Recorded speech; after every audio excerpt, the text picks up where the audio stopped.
चाचा एक बात तो बता। हाँ पूछ। तुझे ताया मजीद अभी भी याद आता है?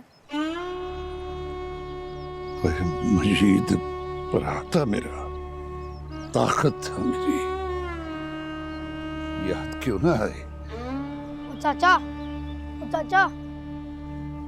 बेबे बताती है कि अगर हमारा शौकारों के साथ झगड़ा ना होता तो ताया मजीद कभी ना मरता। मत कर ऐसी बातें, मेरे जख्म आज भी हरे हैं। और चाचा वारशीद ने बदला ले तो लिया उनकी कुड़ी उठाकर, अब तो तुझे ठंड पड़ जानी चाहिए। तो ये जो जुल्म होता है ना, ये दमोई सब की तरह होता है और साला के डंग मारता है, इसका जख्म कभी नहीं भरता। मुझे लगता है कि ये दुख लेकर ही कब्र में उतरना पड़ेगा मुझे। और चाचा मसीद के मौलवी जी कहते हैं माफ करना अच्छी बात है, अल्लाह को पसंद है। अदले का बदला और पूरा पूरा इंसाफ भी उस ऊपर वाले का हुक्म है। पर चाचा चुप कर, ये सब कुछ मुझे पता है, पर मेरा दिल नहीं पड़ता। मेरा दिल करता है कि इनके साथ इससे भी ज्यादा कुछ होना चाहिए। रशीद बता मुझे हुआ क्या था? बेबे मुझे किसी ने फंसाया, मैं तो सो रहा था। फंसाया न, पर तेरी तो किसी के साथ दुश्मनी भी नहीं, तुझे किसने फंसाना है? और कौन होगा बेबे?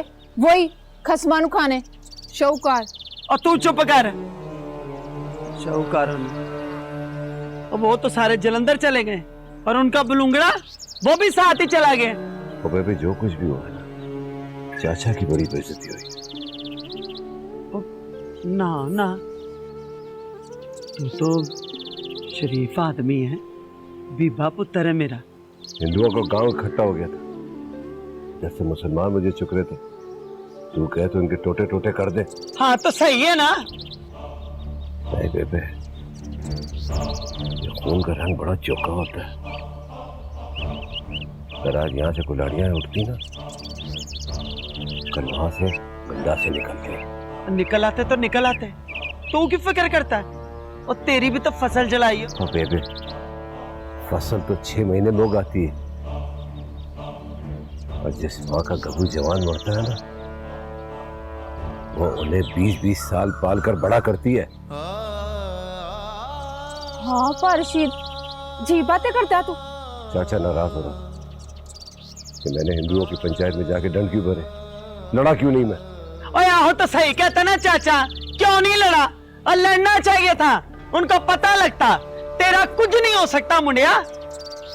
नहीं लड़ा, दिल नहीं करता। चढ़ बेबे गुस्सा ना कर तू। और चल जा छोड़। अब मैं गंदा सा नहीं उठा सकता, दिल नहीं करता।